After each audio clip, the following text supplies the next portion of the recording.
falei, meu Deus, como essa mulher fez filme? Quantos filmes você já fez? Acho que tem uns 30, né? É, Ainda tem uns que eu tenho que terminar. exatamente. Vamos começar. Não, mas não, tem mais.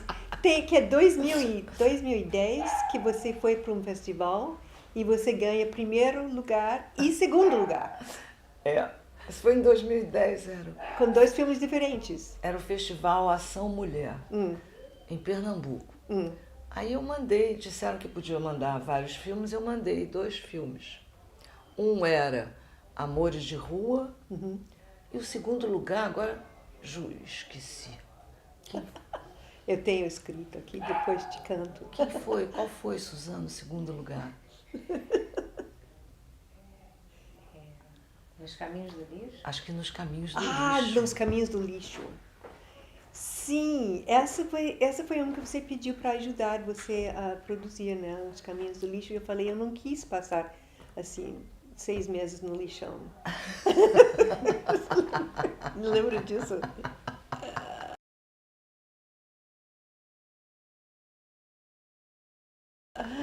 Nos Caminhos do Lixo, foi feito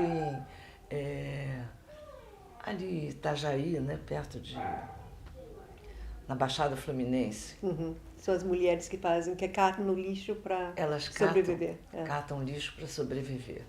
Aí foi muito emocionante. Aí o primeiro lugar era um filme que eu fiz em 93, Amores de Rua, sobre a prostituição, que você conhece, né?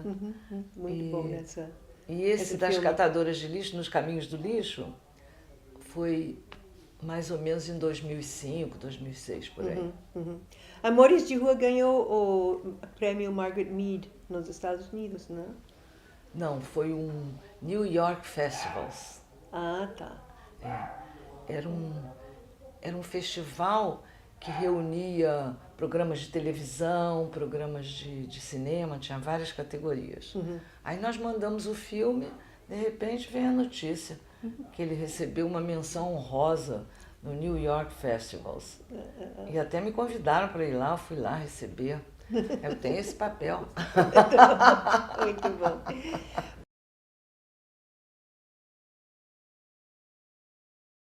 Mas eu queria saber como você começou fazendo cinema, porque você tinha saído do país naquela época fatídica, que muitas pessoas até inclusive saíram no final dos anos 60, né?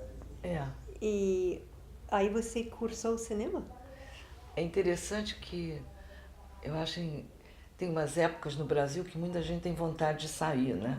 Parece que agora é de novo, né? Querem sair, os jovens, né? E a gente queria naquele tempo sair. E ia todo mundo para a Europa, ia para a França, para a Alemanha, para a Inglaterra, para os Estados Unidos acho que menos, né? Mas depois é que começaram a ir para Nova York, né? Naquele tempo a gente ia para a Europa. E lá fui eu, né? E eu estudava aqui Sociologia, na Faculdade Nacional de Filosofia. E aí tinha essa minha amiga Regina Veiga, disse, que tal a gente fazer um curso de cinema, que é uma coisa tão mais direta, você vai discutir os assuntos logo, aí bota na tela.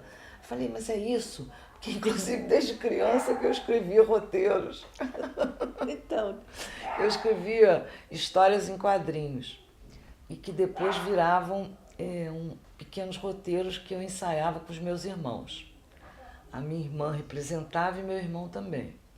E um dia eu amarrei o meu irmão na cadeira, porque ele estava fazendo um papel de bandido. Aí, ficou amarrado na cadeira. Aí daqui a pouco a minha mãe disse, seu pai está chegando. Aí ele foi se levantar, caiu no chão, machucou o queixo. meu Deus! Uma verdadeira aventura. Mas aí é interessante que depois a gente, como é que se diz, estudando mesmo cinema, você vê que as histórias em quadrinhos têm tudo a ver com São teu storyboard, yeah. Já a estava nossa fazendo atividade. storyboard. E aí você foi para que país? Onde você estudou cinema? Na Bélgica. Ah, sim. Aí eu pesquisei. Na França era mais complicado, né? Inclusive de viver, porque era mais caro. E tinha um irmão dessa minha amiga que estudava já na Bélgica. Aí disse, vocês vêm aqui, dá uma olhada. E nós fomos. E lá tinha 4 escolas de cinema. Tinham privadas e também do governo. Aí a gente se apresentou lá, eles acharam uma novidade, né? Brasileiras na Bélgica. Que vocês vieram fazer aqui estudar. Aí pronto, fomos admitidos, era uma maravilha. Você pagava assim o equivalente a $50 por ano. Uau! É. É. E era um curso intensivo, né? Então, naquele tempo era interessante, porque eu não estudei direção. Porque disseram assim, muito bom para a mulher é fazer montagem de filmes. Aí eu me inscrevi no curso, chamava-se Script e Montagem. Script é a continuidade, né? Script Girl é a continuidade. E depois, quando eu cheguei no Brasil, disseram assim, montagem, mas aqui é uma profissão masculina. Só tinha 2 montadoras de filmes, era uma em São Paulo, outra no Rio de Janeiro. Muito interessante isso. E aí, então, eu fui indo, eu comecei fazendo montagem de filmes, naquela máquina que você conhece, né?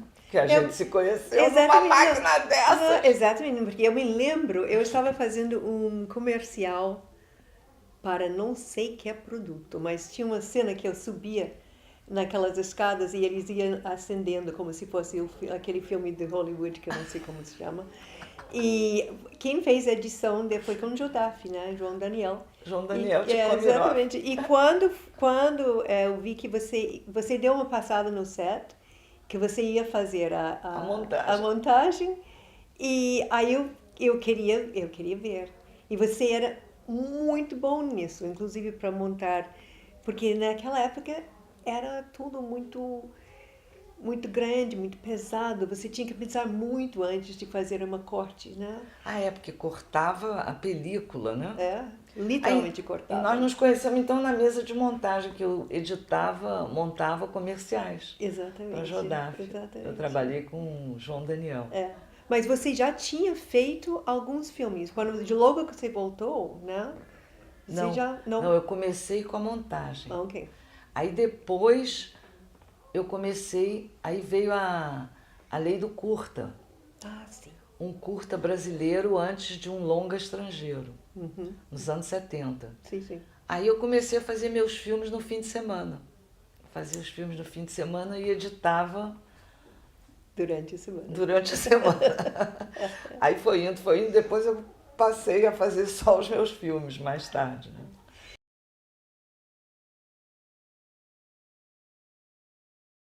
Inclusive, tem uma coisa que eu acho que ao longo desse tempo foi mudando todo o equipamento, a maneira de você enquadrar, tudo, né? E eu queria saber um pouco como que você foi se adaptando para isso. Porque, por exemplo, quando nós fomos filmar em Brasília, era mesmo só sendo 16 milímetros, mas tinha tão pouca coisa em Brasília que a gente tinha que levar todo esse equipamento todo. Hoje em dia, você com pouquíssima coisa, você consegue fazer uma coisa, filmar, né? É impressionante isso, realmente, mas a linguagem cinematográfica é a mesma, entende? Então, por isso que é importante você conhecer os princípios, né?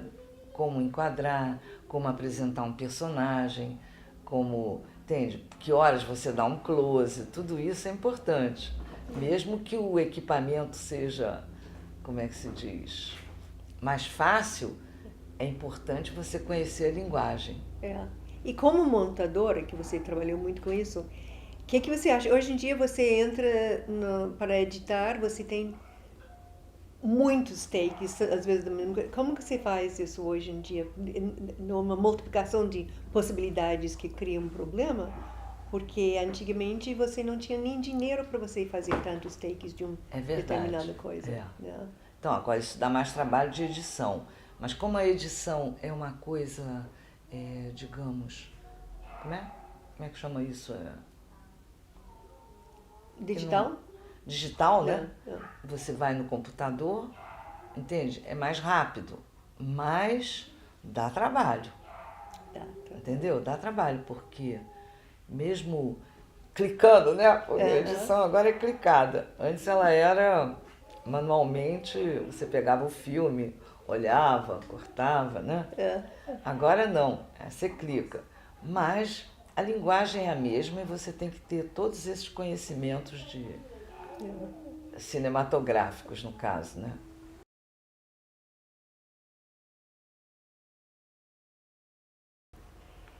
Não, então, você geralmente não, você só focaliza a mulher ao longo dos teus trabalhos, mais de 30 filmes, você sempre faz a revista viés da mulher. Como você vê isso? É interessante porque eu sempre gostei de fazer filmes com temas sociais, né? Entende? Então, por que os homens se vestem de mulher no carnaval, né? Aí eu fui lá pesquisar. Tem um curta também que eu fiz com Choro e Tudo na Penha, que eles tocavam chorinho. Sim, eu me lembro disso. Tocavam chorinho no bar, né? Então sempre são temas sociais. O primeiro filme foi um filme que eu fiz para o Mobral sobre alfabetização de adultos. E aí foi evoluindo para a questão da mulher, que também era um tema social que começou a me interessar por causa da minha condição dentro desse universo, desse mundo que a gente vive. Exato, era para ser montadora, porque só mulher montava os filmes, enquanto aqui era só os homens que montavam os filmes. É uma questão. É uma questão. E tem uma coisa importante também que a gente tem que falar. O cinema, como é uma arte que envolve muito dinheiro, muito capital, é um espaço masculino. Entendeu? Isso tudo tem uma trajetória, né? Se você vai pesquisar, você vai ver que tem poucas mulheres que assinaram direções de filmes no passado. Né? Quer dizer, eles queriam sempre que você fosse atriz. Quer trabalhar com cinema? Não, legal, você é uma atriz. Agora, dentro da própria técnica e da direção e de como contar as histórias, era uma visão masculina. Você acha que isso está mudando? Mudou um pouco, mas ainda precisa mudar mais. É interessante isso, porque na década de 70 teve o que se chama a segunda leva do feminismo, né? A primeira foi na década de 30, que inclusive aqui no Brasil foi uma luta pelo voto feminino, porque a mulher não votava. E também isso foi uma onda mundial. Depois tem o que se chama a segunda onda do feminismo, que foi exatamente na década de 70. E foi aí que eu me aproximei de todas essas ideias. E eu acho que agora estão retomando isso. É verdade. Não é? É verdade. É interessante. Estão retomando.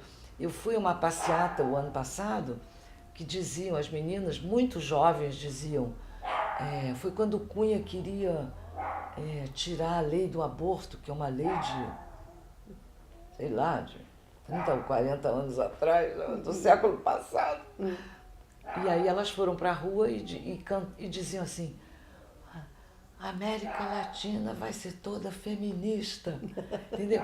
Aí eu falei, resgataram a palavra, porque teve uma época que era proibido falar em feminismo, você tinha que falar movimento de mulheres, que aí ficava uma coisa mais geral. Então são todas essas lutas sociais que sempre me interessaram.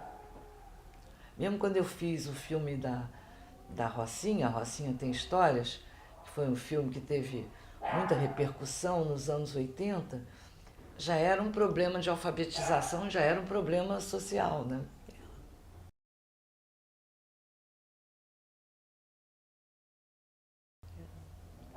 E agora essas últimas coisas que você está desenvolvendo, as temáticas sobre envelhecimento, sobre que inclusive tem algumas muitos takes, inclusive, da tua mãe. Como está progredindo esse projeto? Isso é um projeto, como é que se chama? Em progresso. Um filme em progresso, está em andamento. É. Era um projeto que eu tinha já há algum tempo atrás, que chamava-se Nunca é Tarde. Então seria sobre o tema do envelhecimento, que também é uma discussão atual, né? Porque como está acontecendo que a gente está vivendo mais, não sei se para bem ou para mal, porque eu me lembro que quando eu estudava na faculdade de filosofia, na década de 70, a idade média do brasileiro era 40 anos. Eu nunca me esqueci disso, porque como a gente estudava e pesquisava, né, esses temas, e agora realmente acho que é mais, né, acho que é 70. Então é um tema que foi evoluindo e que agora está em discussão. O que fazer com tanta gente que vive mais. E o projeto Nunca é Tarde era exatamente para mostrar que as pessoas tinham que continuar em atividade, porque elas são, acima de tudo, seres humanos, e não velhos, moços, jovens, meia-idade, nada disso. Você é um ser humano que está em sua atividade, seja a idade que você tiver, né? Depende da sua conservação, da sua consciência, né? E que eu acho que tinha que acabar essas histórias de idade, você é velho. Como tinha que acabar também essas histórias, você é homem, você é mulher, você é um ser humano. No fundo é isso. No fundo é isso. No fundo é isso que eu estou buscando mostrar nos meus filmes. E tem uma entrevista que eu vi uma vez, acho que uns 20 anos atrás, que tinha um grupo de um grupo de alemães, né, que defendiam a seguinte teoria, que eles saíam, eram uns homens que queriam sair na rua vestidos com uma roupa que não mostrava o sexo, se era homem, se era mulher. Aí foram perguntar, mas que história é essa? Porque a gente quer acabar com essa história de botar na carteira de identidade. Você é homem, eu sou mulher, nós somos seres humanos e pronto, ponto final. Então eles começaram a se vestir de uma maneira híbrida, entendeu? Isso foi um grupo que se formou, mas eu acho que essa discussão também qualquer dia vai retomar. Provavelmente. Okay, what goes around comes around. Whatever. É igual a história The world do feminismo. continues to turn. Yeah.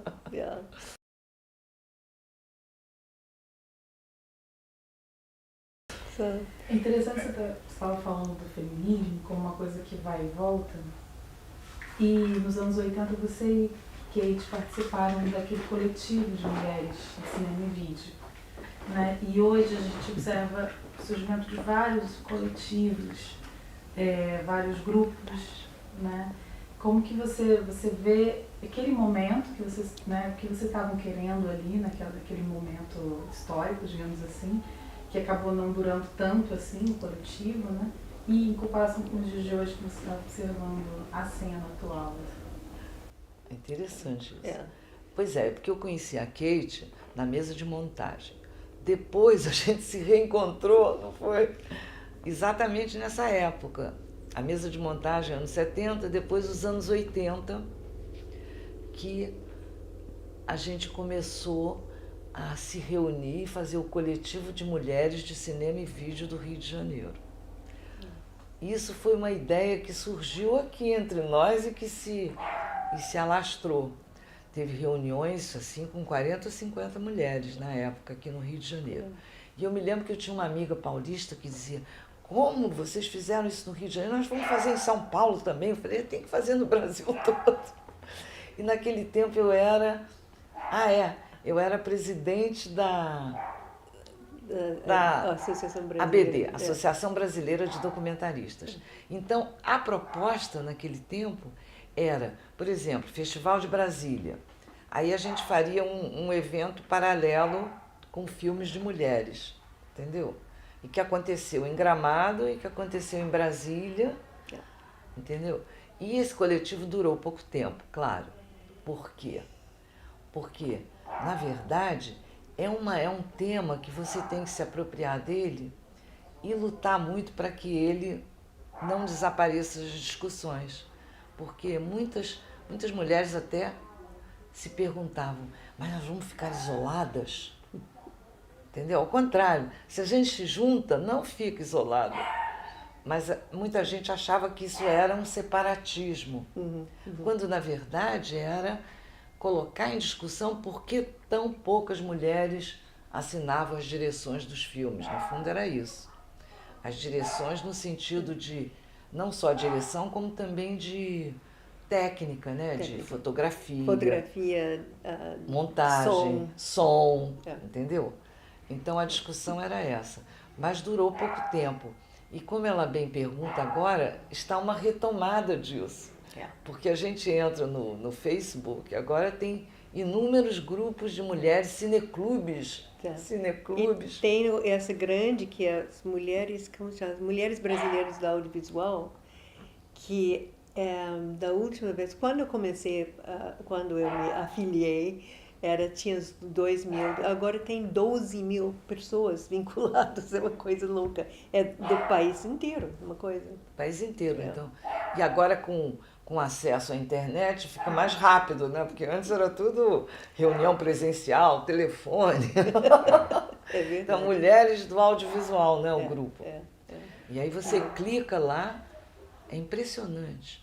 Aí oferecem trabalho, aí falam das mostras, aí tá assim uma atividade enorme. E muita gente fazendo filmes sobre o assunto. Entendeu?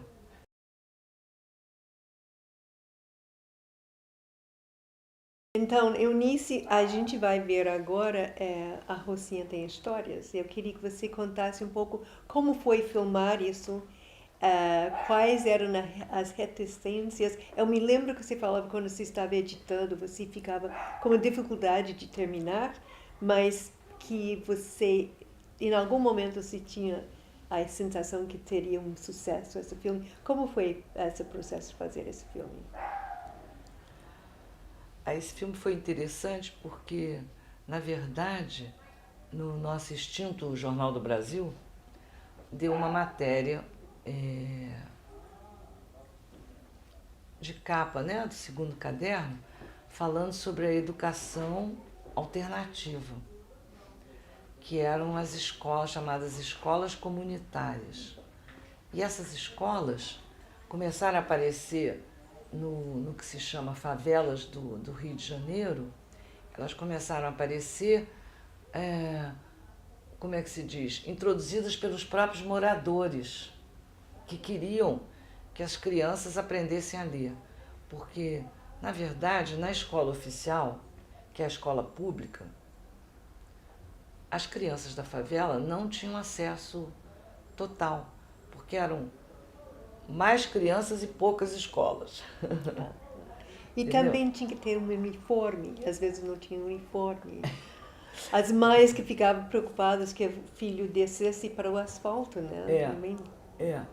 Então, exatamente. E também por falta de vagas, porque como eles não tinham condições econômicas de pagar escolas privadas, eles preferiam as escolas públicas. E essas escolas públicas não tinham como acolher todo mundo. E como eu achei aquilo interessante, porque a minha mãe queria que eu fosse professora. Então, eu me formei pelo curso normal. E eu dei aula para criança. Depois eu vi, não, isso não é a minha carreira, né? E eu saí como é que se diz?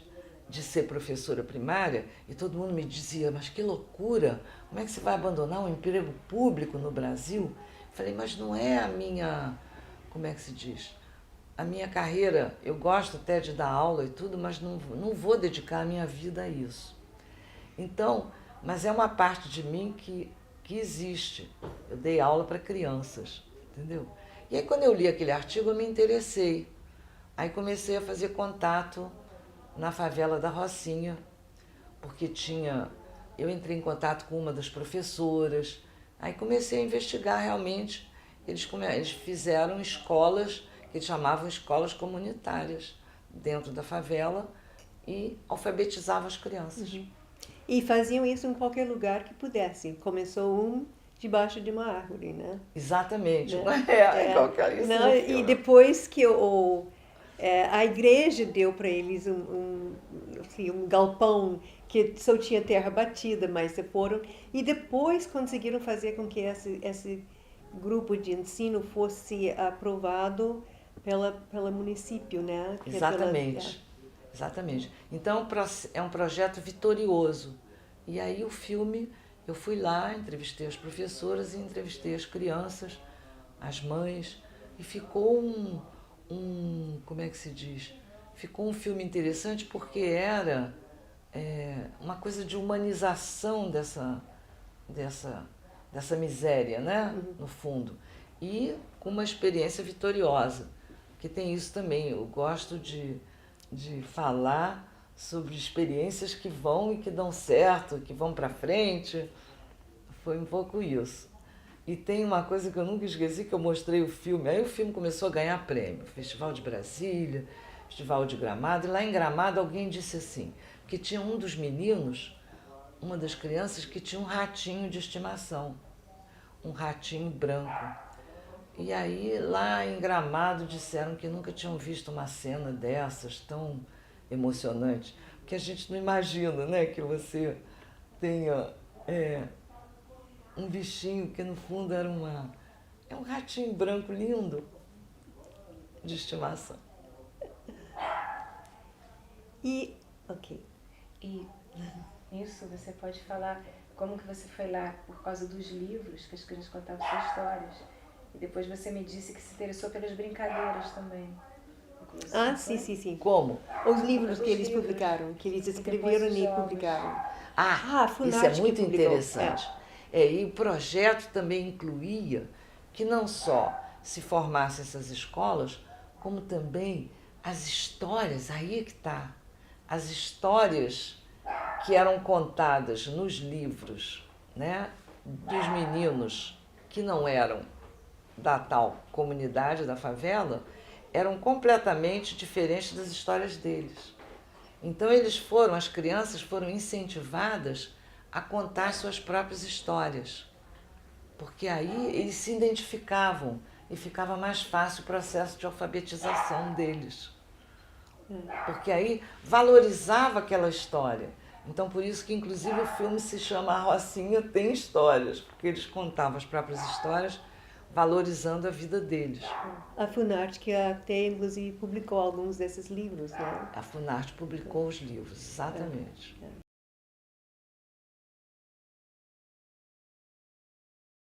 E o próximo filme que eu gostaria que você desse uma certa introdução é Amores de Rua, que seria Street Loves. Como foi traduzido isso? Street Lovers. Street Lovers, ok. Que no fundo é amante de rua, né? É. Bom, esse filme, Amores de Rua, que também ficou bastante conhecido e premiado, foi interessante porque eu conheci a Gabriela Silva Leite numa reunião feminista. E ela se sentia que as feministas não acolhiam o assunto da prostituição, entendeu?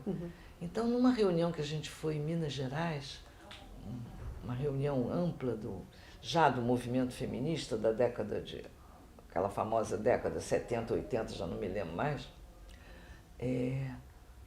ela estava lá e ela colocou essa questão. E ela falou sobre o projeto dela de legalizar a prostituição no Brasil. Aí eu achei interessante isso.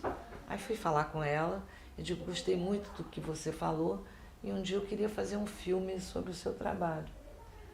Porque eu acho interessante você pegar esses assuntos tabus e pesquisar por que eles existem. Por que o assunto é tabu, não é? No fundo. E o que era o trabalho da Gabriela? Exatamente, o trabalho da Gabriela era interessante porque ela queria mostrar que a prostituição não é uma coisa que tem que ser escondida, né? Que não pode ser falada, que é um pecado. Ela queria, como se diz, normalizar As, a atividade dela e também poder falar sobre é, isso. Não, e ela criou, inclusive, que era? Um sindicato das trabalhadoras do sexo. É, É, não, exato. ela Era nacional. era nacional. É.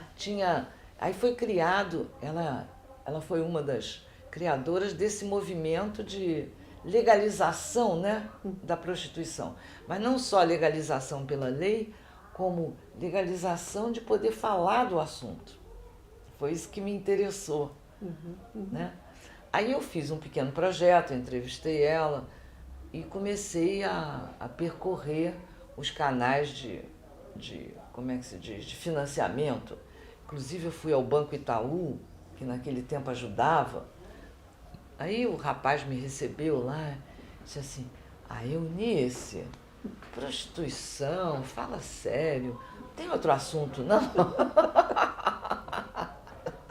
Isso não vai, como é que se diz, ser possível você arranjar financiamento para falar disso. Mas esse filme também tem uma coisa, uma marca bem sua, que você quer ver uma história de vencimento, uma história de superação. No final desse filme, os depoimentos dessas mulheres é absolutamente contundente e de uma força absolutamente especial. Realmente você consegue, dentro dessa história toda, criar uma história de força. Aí foi interessante que aí eu tinha um amigo que era meio alemão e meio brasileiro, Frederico, lembra dele? Sim. Frederico Fulgraf. Aí ele disse, eu vou te ajudar. Aí ele disse, você manda esse projeto para uma entidade lá na Alemanha que ajuda projetos sociais. Aí foi. Aí eles me deram é uma coisa assim, não é nem financiamento, era uma ajuda, né?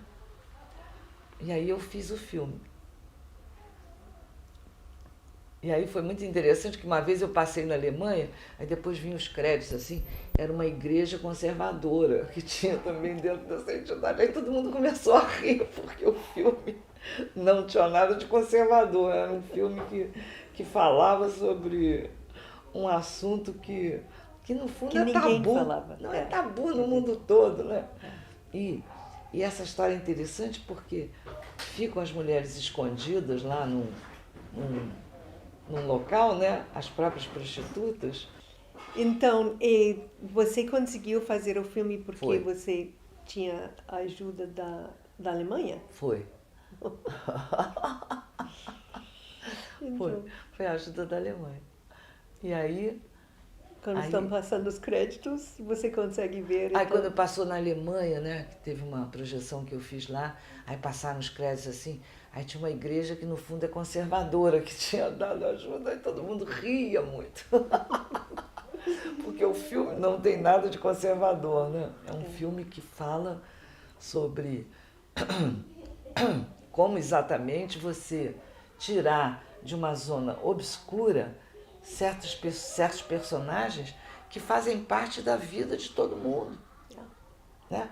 Fazem parte da vida dos homens, né? Que se dizem, como é que se diz? Normais, que não existe, na verdade, né? Mas é uma conceituação e como também faz parte da vida de toda mulher. Toda mulher sabe que existe essa história da mulher direita e a mulher errada, no caso. No fundo, é uma invenção do patriarcado, né? Assim dizem. Claro, porque aí você divide e é melhor, né? E aí eu fui pesquisar isso porque me interessa esses assuntos que estão assim escondidos, né? Que não se pode falar. Então, deve ser uma como é? Invenção, eu vou lá, quero saber. Não, mas eu quero saber.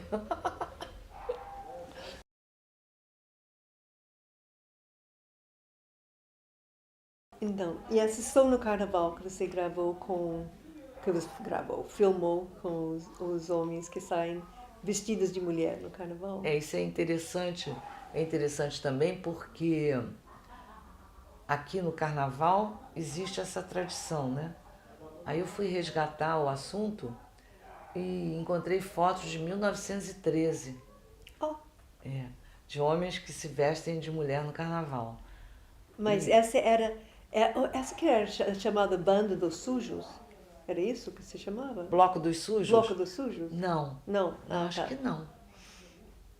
Aí o filme era exatamente um curta, porque a gente, para usar a lei do curta, era um curta nacional antes de um longa estrangeiro. Aí esse filme foi dirigido junto com Regina Veiga, que é essa minha amiga com quem eu estudei na Bélgica.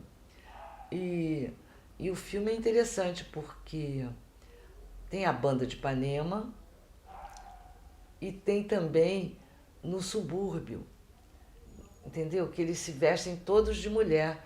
E muito interessante que as mulheres deles ajudavam, explicam que ajudam eles a se vestir porque eles vão ficar muito felizes. E isso eu descobri quando eu fui fazer um filme que era com Choro e Tudo na Penha, e eles falavam que saíam de vestidos de mulher no carnaval. Foi aí que nós tivemos a ideia de fazer o filme. E teve uma repercussão muito boa também, e também é um assunto que não se aprofunda, né? Fica parecendo uma brincadeira, mas tem a ver com toda a nossa história, né? Que nós somos, né? Aquela história dos sexos. Que sexo você é? Nós somos homens e mulheres, né? Já Margaret Mead falou, né? Que o ser humano é bissexual. Então, tudo isso é muito interessante abordar. E uma vez eu passei esse filme no festival e disse: você está falando contra os homens? Eu digo: não estou falando contra ninguém, estou falando que dentro de nós existe essa história de você se interessar pelas duas atitudes, né? Existe isso em cada um de nós.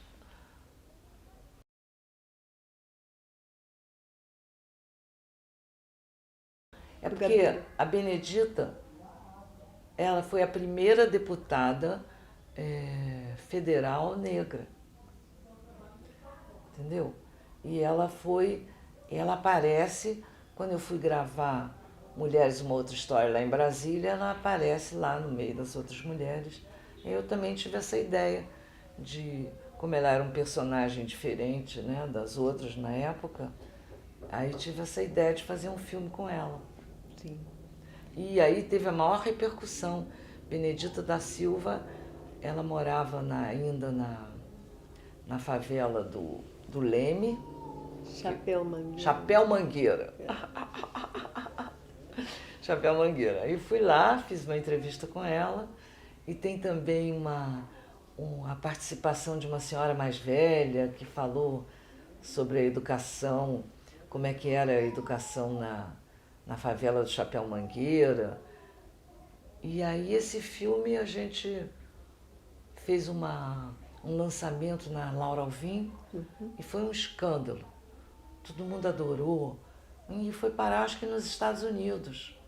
Eu tenho a impressão que ele tem uma certa distribuição lá.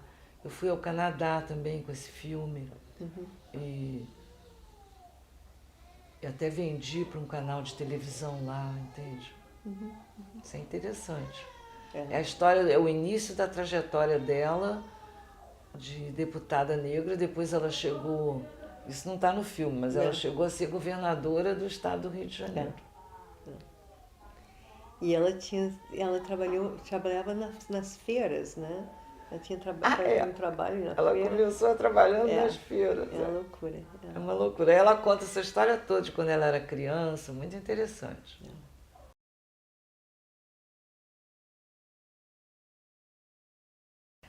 Eu acho que isso é exatamente isso. Depende dos encontros, né? Que você vai fazendo.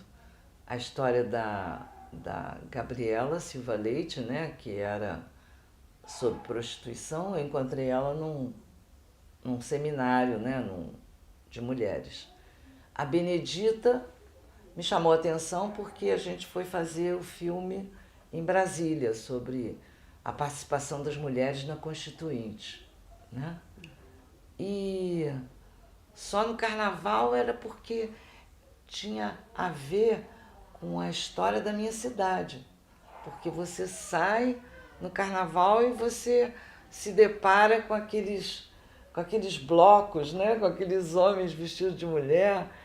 E aí isso te chama a atenção de uma certa maneira e a sua curiosidade, a minha curiosidade sobre determinados assuntos me fazem prosseguir numa espécie de pesquisa maior e até que vira um filme, entendeu? Tá bom? O que mais? Que é isso?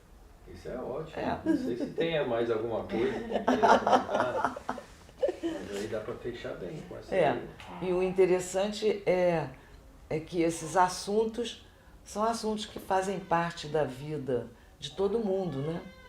E tem umas pessoas que se interessam mais, outras menos, né? Eu acho que é isso.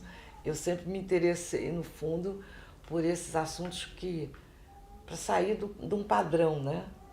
Isso é bonito, isso é feio, que é uma coisa padronizada. Aí me interessa sair desse padrão, pesquisar algo mais.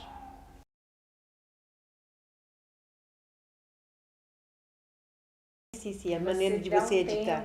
Isso eu acho super interessante porque, por exemplo, o que eu sinto hoje em dia quando eu estou vendo as pessoas fazendo filmes, quando eu vejo a edição, é muito rápido, a troca de imagens são muito rápidas. Quer dizer, para mim, eu sou de uma outra geração. A maneira que você cria a tua personagem pela respiração que você dá, pelo tempo que você dá na tela, pela maneira de você cortar, editar. Eu gostaria de saber um pouco mais como você vê isso, mesmo porque você veio de um background de alguém que faça justamente edição e como que você dá esse respiro, essa respiração dentro da tua obra. Aí é que tá. Eu acho que o interessante disso tudo é que volta pro... Você tem que ter um conhecimento da tal da linguagem cinematográfica, né? Então você tem que saber que horas usar um close, que horas você passa para o plano geral, como apresentar um personagem, certo? Então, isso é muito importante e isso tudo faz parte também de um estudo que eu fiz, né? Então eu sei, por exemplo, tem alguns filmes que não apresentam personagem. Vai contando a história, mas não diz a que você veio, tá? Isso é importante. Isso é importante tecnicamente, como também é importante, aí é pessoal, né? De você gostar de fazer isso, né? Entendeu? No fundo, você quer que as pessoas compreendam o que você vem raciocinando. Então você se utiliza da linguagem cinematográfica, mas isso está em você. Bem, o que eu penso assim, porque trabalhar com documentário para mim é uma coisa muito difícil, porque vendo de uma área de cinema de ficção, você começa, você vai filmar, você já sabe, você sabe para onde que o ator vai entrar, quais são as coisas que vai falar, onde vai ser tua luz e como que a cena vai fechar e quanto tempo provavelmente vai durar. E em documentário você não tem isso. Você está jogado lá para pegar o que você conseguir. E, no entanto, você tem que justamente saber quando fazer os closes, quando fazer... Como que você trabalha isso nesse tempo tão superimposto no teu ritmo, né?